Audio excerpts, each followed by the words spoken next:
Entertainers. They're today's royalty. Yet some embrace careers their parents would never have approved of. Would you let your daughter make a living fulfilling men's fantasies? Your son switch genders to perform in cabaret? Would you pierce your body to thrill an audience? How far would you go to entertain others?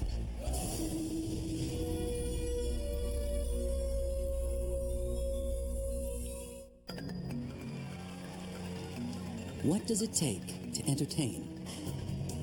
For those who live at the edge of extreme entertainment, it usually requires a transformation. Trading oneself for another. Letting go of inhibitions. And taking the audience on a journey they'd never dare take alone. Would you put your life at risk for other people's pleasure? There's a group of performers who do. They're modern-day sideshow performers. People who make a living by doing the unthinkable, the stomach-churning, the death-defying.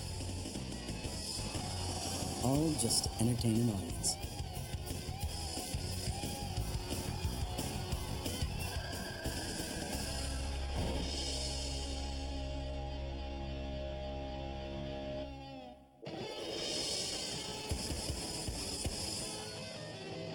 In Toronto, Canada, ringmaster Scott McClelland takes the stage.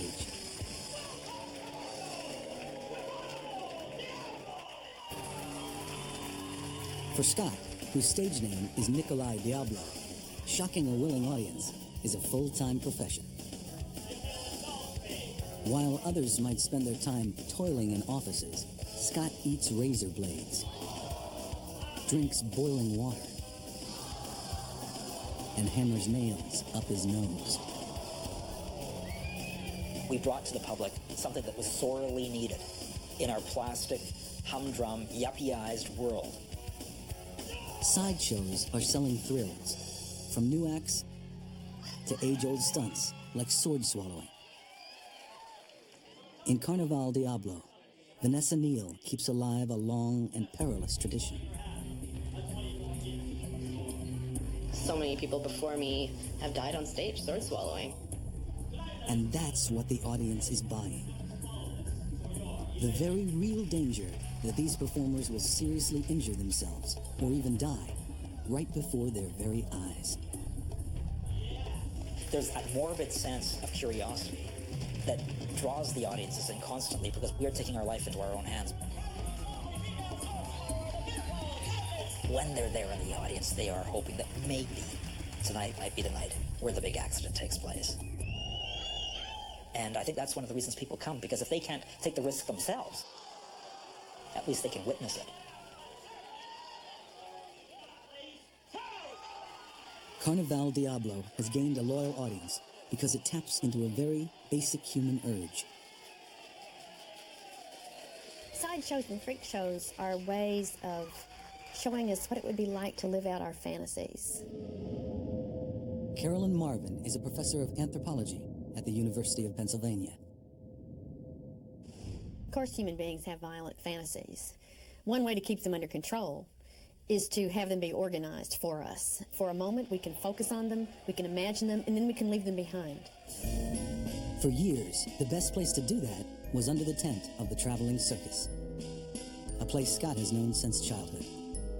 Well, my grandfather owned the largest traveling circus sideshow in Canada from 1920 through 1968. I was aware at a very young age that my grandmother could swallow 7 swords. Also, that my grandfather was known as a human pincushion. What could be more inspiring to an impressionable boy? Scott knew he wanted to follow in his grandfather's footsteps, but by the 1960s, sideshows had lost their appeal. Freak shows came to be seen as exploitive, sideshow acts dismissed as crude and old hat. But then came the 1990s. A new generation rediscovered the body's potential as art, and the sideshow was reborn. You're seeing more and more people walking around with piercings and tattoos. They almost seem to be attracted to it because it's becoming familiar. They feel an affinity to what's going on stage. Tapping into this craze, Scott launched Carnaval Diablo in 1992. His biggest challenge? Keeping several steps ahead of the latest extreme. Tonight, Scott holds a rehearsal at his house. He's ready to show off a new routine. And this is position 1. A handmade variation of Russian roulette. Last year, I was playing a game of Russian roulette with a buck knife, and I put the knife right through my hand. And you can see the scar there. I lost the game miserably. Now, I am willing tomorrow night to do something that's equally as stupid by playing a game of Russian roulette with a 9-inch long galvanized construction spike. I'm going to have to crush 3 bags and leave 1 standing. I'm very trepidatious about doing it, but it's time to get back on the horse. Sideshows must do one of 2 things, shock or disgust. Vanessa is a master at the disgusting part. Once a week, she buys props for what many call Carnaval Diablo's most revolting act. About 8 years ago, we were doing our first rehearsal, and I just popped it right in my mouth, crunch, crunch, swallow. No problem. Whoa, nice. I'm gonna eat the worms. They're my favorite. They're so much fun. Coming up, meet a performer at the extreme edge of sideshow. And later, step into the secret world of the Japanese geisha. It's showtime at Carnaval Diablo. Backstage, a striking transformation is underway. Before they face the knives, nails, and swords, the performers must alter themselves, mentally and physically, for the dangers ahead. When I started with Carnival Diablo, there was such a challenge to really face your fears, you know, do something that you just never ever expected yourself to be able to do. Like maybe eat live insects. Vanessa warms up the audience with a light snack. A handful of crawling crickets, followed by a mouthful of wriggling earthworms. It's an act guaranteed to incite the crowd. You know, when people are disgusted, they have 2 kinds of reactions. One is a sort of disgust face, and, but the other one is laughter. Paul Rosen is a professor of psychology at the University of Pennsylvania. And that laughter is sort of a nervous kind of laughter. All of these sensitivities are very much tuned by culture. There are many cultures that eat insects. Shall we begin? Few acts inspire as much audience anxiety as playing with sharp objects. Bless your bets! It's time to play! Cardi Roulette! It's the moment Scott's been dreading, but he's ready to risk impaling his hand on a 9-inch spike. Intuitively, he knows how to keep the audience on the edge of their seats. When we watch people do extreme things, one of the things we're seeing is our own imagination at work. We're watching people survive ordeals that we actually wouldn't attempt ourselves, and so it's all right in the end because the person who is performing the extreme act goes away whole, apparently. So we don't have to suffer the consequences of this kind of behavior, and yet we get to imaginatively participate in it and see what it would be like. And that's why you're paying to see us, because the fact that we're transcending so many ideas of what you can't do in life these days. Everybody has rules, and we're constantly trying to break them. And those who can't break the rules themselves will happily pay to see others do it for them. It's entertainment. It's funny when someone else gets hurt. I just think it's absolutely interesting. I think it's great that people do all kinds of weird stuff like that. I think the motivator is just to do something different. I mean, everyone just does the standard things. Go to a movie, go to dinner, eat some fire. That's different.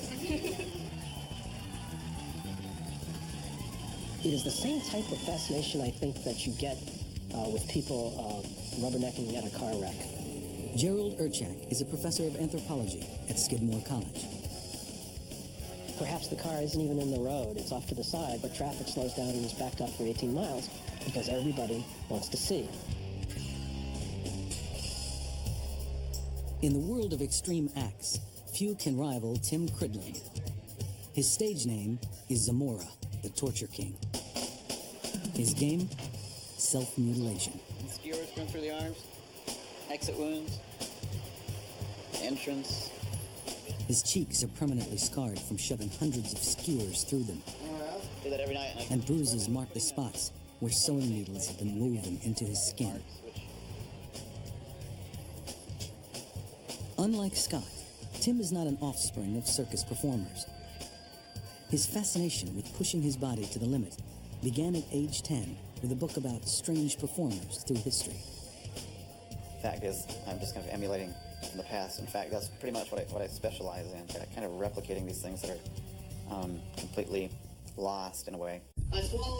One of Tim's most popular acts is eating a light bulb. Well, you see, I didn't know more than I can chew.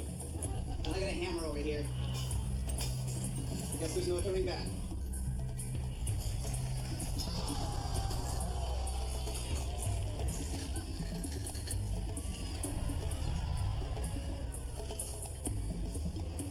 Nothing in the glass. Nothing in my mouth.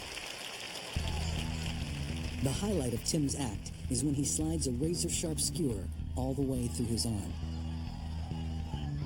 Some people find this fascinating, disgusting, but fascinating. Other people can't watch it. But Tim claims he never feels a thing. I've kind of linked up my mind and body in a way that if I choose not to feel pain, I can overcome that. The fascination is to safely watch other people performing these taboo acts. And for most of us, not only are they taboo, if we tried them ourselves, we would really be hurt. Obviously, this is something no one should attempt at home. But Tim has ways of protecting his body.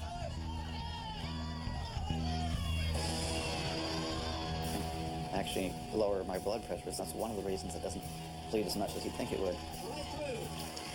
It's a trick he learned from some Eastern cultures, where worshippers torture themselves as part of age-old rituals. From Thailand to Bali to Nepal, it's a way of getting in touch with the gods. These types of activities are associated with people who have deep, deep faith in their belief system and in what they're doing. These are not, Sunday service people. If they believe that spirits enter their body or that they can summon a spirit to make them strong, they really believe it, and that probably makes it easier for them to do it. In the West, sideshow performers like Tim use the same techniques, but to entertain a paying audience. But people don't just do this to make a buck. In Tim's case, it's to satisfy his curiosity and see just how far he can go. No blood, no pain, ladies and gentlemen. That is mind over matter. I kind of got into this because I'm actually really curious about the world. I think way beyond what other people are. And as I said, I don't want to kind of have a superficial knowledge of something. I want to go deep into it.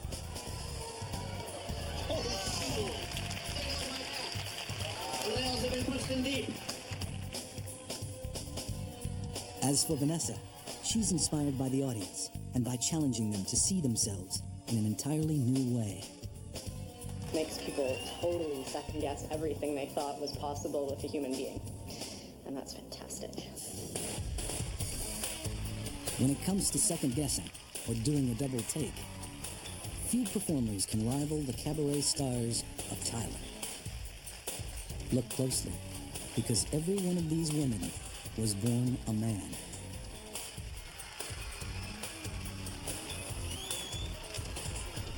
How would you like to headline in a transsexual cabaret?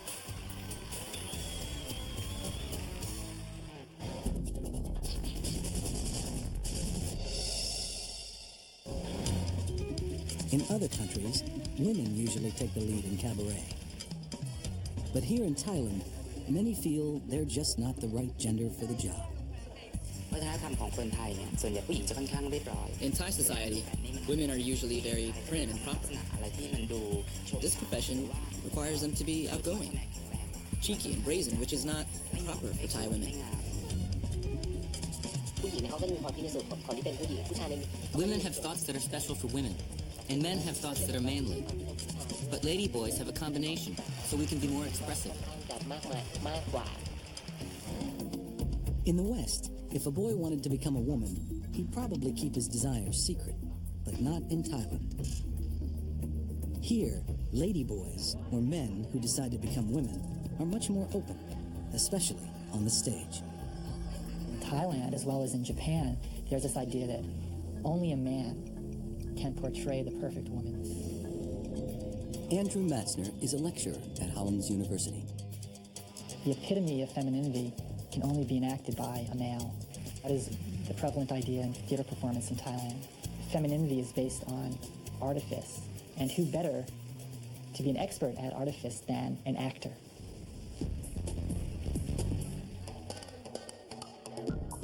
So every night in cabarets across Thailand, performers transform themselves in the most profound way imaginable. From men into women. Meet Anne. She's a beauty queen with a dressing room full of trophies.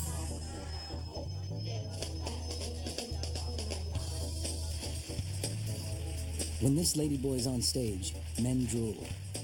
The transformation seems complete. In the West, performers like Anne might be confined to more underground venues.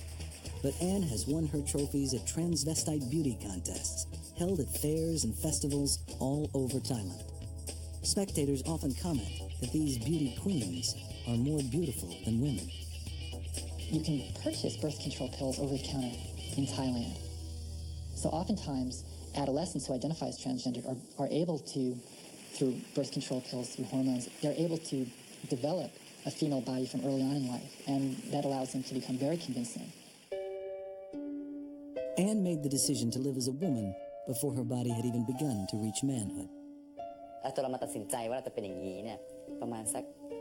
decided I was like this around 5th or 6th grade, around 10 or 11 years old.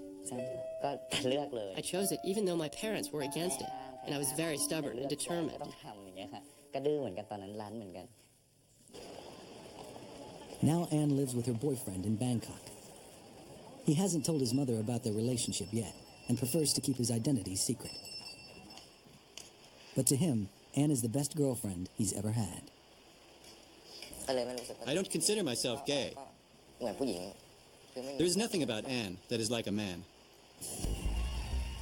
But in a very real sense, that's not true. Anne may have had breast implants, but she still fits the legal definition of a man. In my profession, you really don't need to have the bottom part done. But for me, it enhances my femininity, and I'll do it for my boyfriend. What makes this taboo, what makes the cabarets so fascinating, I think, for Thai people and for people from all over the world, is that boundaries of nature are being crossed. We assume that when a baby is born male, that baby's going to grow up to be a man. When that baby boy grows up to become a beautiful woman, we are fascinated. We also understand some line has been crossed. And so for some people, there are very negative feelings. With her in-between gender status, Anne encounters these negative feelings often.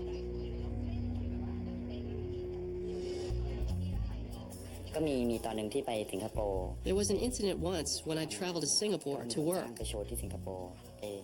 When we landed at the Singapore airport, at the immigration desk, the minute they looked at my passport and it had the prefix Mr., they asked me if I was a man.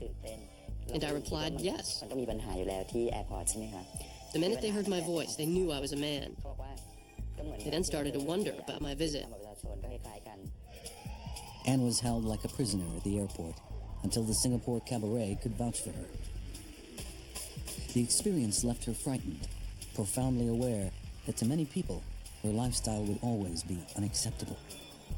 Coming up, meet the ladyboy who's taken Thailand by storm. And later, take a peek behind the closed doors of the world of the geisha.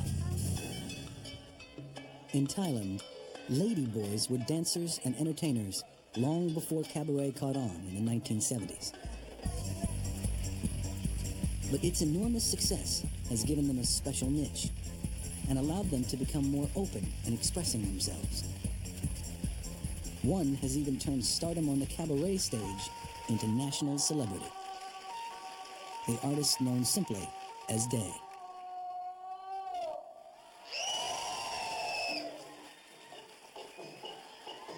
Day is the author of 2 books.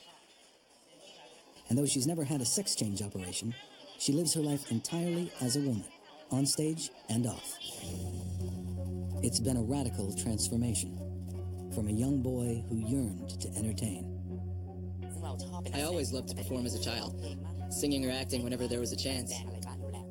At 17, Day had to quit school to help support her family. Working as a hairdresser, she got in on the ground floor of the blossoming field of cabaret. I had to slowly inject more and more of my personality and myself into the acts so that I could stand out and be different. To insert too much of yourself might also turn people off, but there's a balance.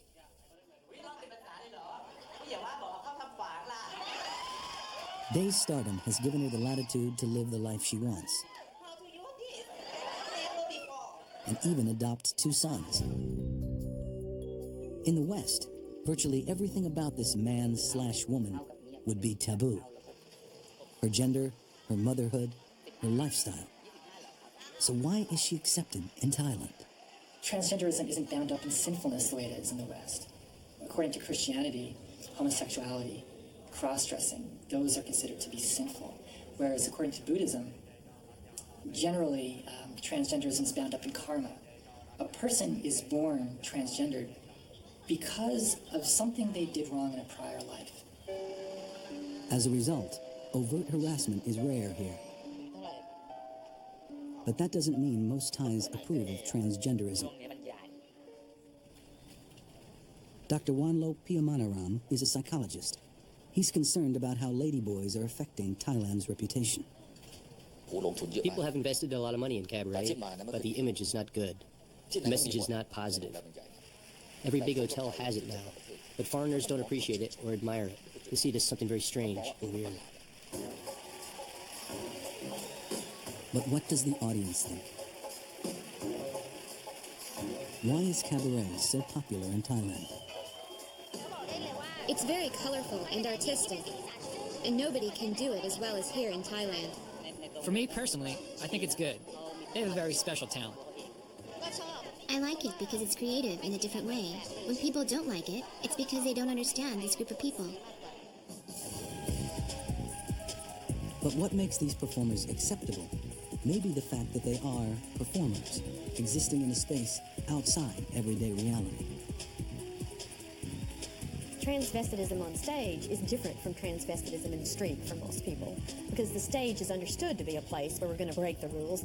It's a safe place to imagine, what if we were doing something different with our gender, something fundamentally different than we're supposed to do. It's a similar story in advertising, film, and television soap operas. Ladyboys are acceptable only as long as they stick to stereotypical roles. And though Thailand is renowned for its tolerance, even a celebrity like Day often feels that many are uncomfortable with her lifestyle. It is not words that bother me, but looks. As if people are looking down at us. Even deciding which bathroom to use can be an issue. We have to look at ourselves and decide which bathroom we are ready to go into. I'm not there to peek at someone. If we are dressed like men, we should go into the men's room, and if we are dressed as women, the ladies' room.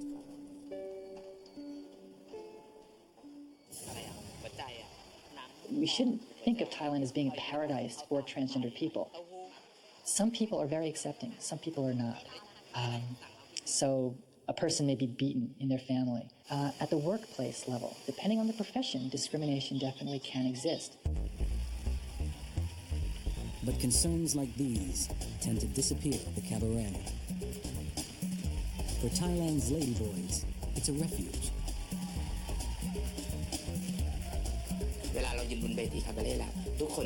Once we are on the cabaret stage, people are in awe, and they are not laughing or feel disgusted like they may in other circumstances. Cabaret is not just a profession for us. It is not just a livelihood. It is something that sustains us. It is like the air that we breathe. For many entertainers, especially those on the extreme, the stage is the place they feel most free to express themselves. But what if your kind of performance required you to give up yourself and become somebody else? To embrace a role that takes all your waking hours in pursuit of someone else's vision. How far would you go to fulfill a man's fantasy of what a woman ought to be?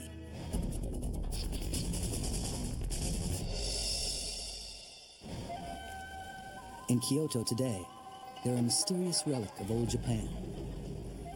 Painted dolls that scurry through the streets before disappearing behind closed doors. Are they high-priced courtesans, mistresses of seduction, or something more elusive? There's a lot of mystery to being a geisha, I think. The society seems very closed and secret. I think they're high-priced prostitutes. The geisha's role is for entertainment. I wouldn't like the idea of serving men. I believe in equal rights for men and women. I guess a geisha is whatever the customer wants, really. Whatever a geisha is, it's more than a role. It's an all-encompassing way of life. Umechika is a maiko, a second-year apprentice. She's still adjusting to the changes. When I first started, there were many times that I was scolded and I didn't even know why. Then I realized that this geisha world is so different from the world I used to know. In past generations, most girls were born into the trade or sold into it by destitute parents. Umechika made the choice herself. She would trade her identity and her family for a new life as a geisha. Since I was a little girl, I always admired apprentice geisha and wanted to be one. But the first time I told my parents, my father said absolutely no way. But I still really wanted to be a geisha, so I came to Kyoto. Kyoto is Japan's cultural heart. In an increasingly westernized country, it's one of the last places where strict geisha training continues. All the geisha live in restricted quarters in the city, the only places where you're likely to see them. Umechika began knocking on doors, but everyone said she was too old at 19 to start training. But then she found Umeno, a retired geisha who runs a small tea house. Umeno took one look at the young woman and decided she had the face of a geisha. She gave her a new name based on her own, and Umechika was born. But that was only the beginning of a long, grueling path. To become a geisha, it takes a lot of training. Many leave because they can't take the training. Mary White is a professor of anthropology at Boston University. It's a very hard life. They are under a contract to a geisha house usually, which would be their house where they would live as well. And they would have very few times when they, for example, could go home to visit their parents. For 5 years, Umechika must submit to geisha boot camp. A rule or a tradition governs everything she does. Every 10 days, the hairdresser twists and pulls her hair into the maiko's traditional style. The pressure is so strong, it produces a permanent bald spot. Every night, she must sleep on a rigid cushion that keeps her awake, just to maintain her hairstyle. Her routine follows the same pattern every day, with almost no time for herself. Classes consume half of it. The rest is spent preparing herself for an evening of clients. Her signature makeup is so elaborate, it takes an hour and a half. Once, the makeup had lead in it, which would prematurely age a geisha's face. Every day, Umechika must transform the girl she is into a traditional icon of feminine beauty. And she goes through all this effort just to achieve a look designed hundreds of years ago to stand out in candlelight. I have seen so many girls just quit, but that only strengthens my resolve. If I quit now, all those things I had put up with and worked so hard on would become meaningless.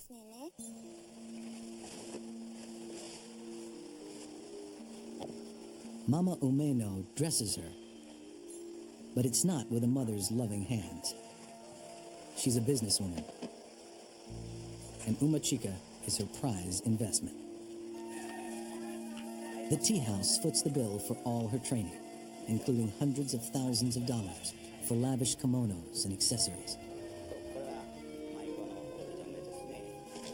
In return, Mama takes all of her income.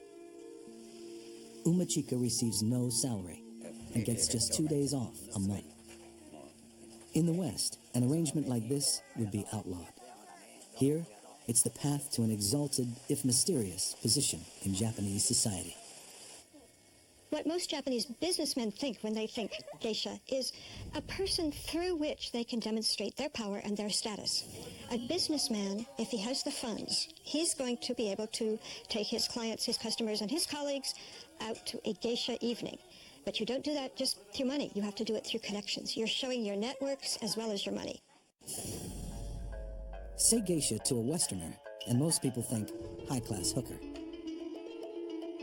But though it's true that some early geishas were prostitutes, the profession actually evolved from court entertainers in the 1600s. The word geisha itself, of course, doesn't mean prostitute at all. It means artistic person. But the art itself is the art of a special kind of allure, even seduction. The arts that a geisha would purvey would be dancing, the wonderful ancient dances of the court, and they'd play musical instruments as well, and the arts of conversation and literature. But in today's Japan, few are willing to work so hard to learn the geisha's arts.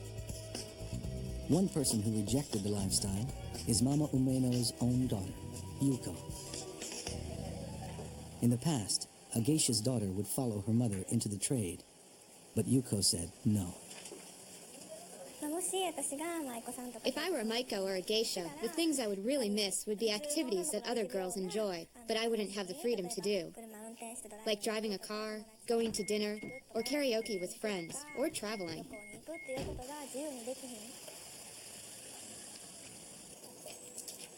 Yet to wealthy Japanese men, the rigor of Maiko training is all part of the mystique.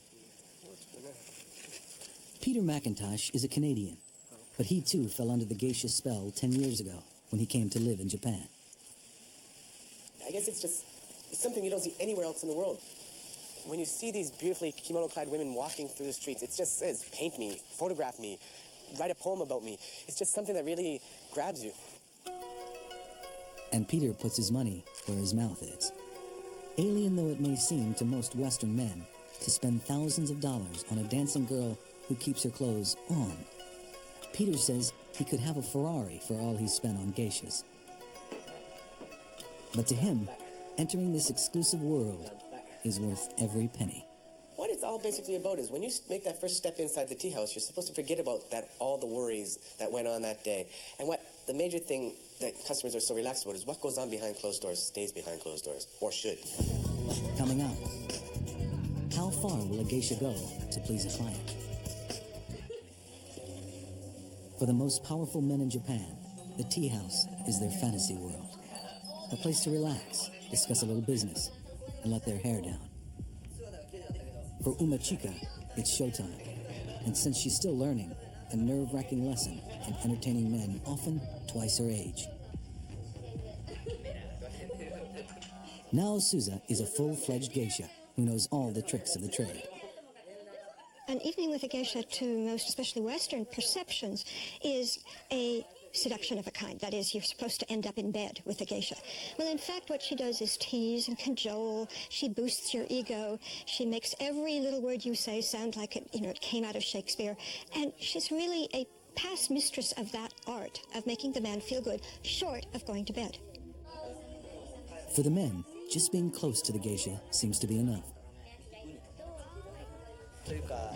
These geisha represent something beyond my everyday world. To meet these extraordinary women is in a way a learning opportunity, and a way to elevate myself to a superior being.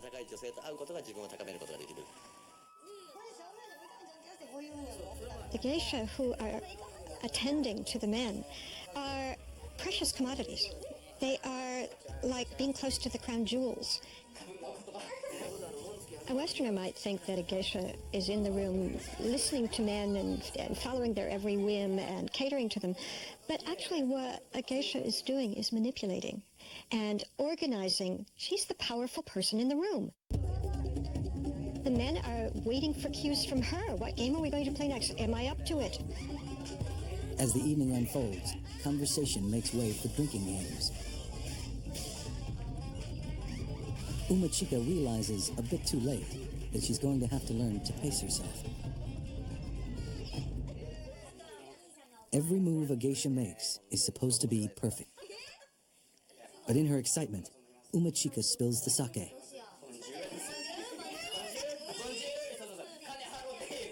It's a tense moment. She hopes the other guests didn't notice. But her graceful dancing makes up for tonight's blunders. Half a century ago, the virginity of a maiko like Umechika would often be auctioned to the highest bidder to mark the end of her training. That practice is outlawed now. Most of her customers barely come close enough to touch her. But that doesn't mean they don't have fantasies. If I tell you I have no ulterior motive, it would be a lie. Of course there is an ulterior motive. But restraining this desire is the joy and beauty of it.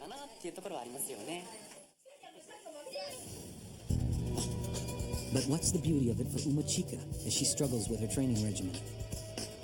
What keeps a girl who loves M&M committed to the life of a geisha? I can do things that a normal schoolgirl can't do.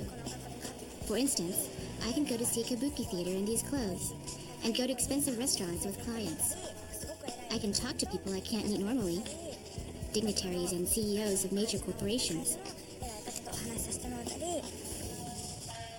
And Umechika gets to perform in special festivals to show off her skills as a dancer. It's the realization of her childhood dreams. Of course, every once in a while, I wish that I could just be a normal girl. But it's like once or twice a year. It is hard, but I know I'm doing something that I really enjoy. And that's why I can endure it.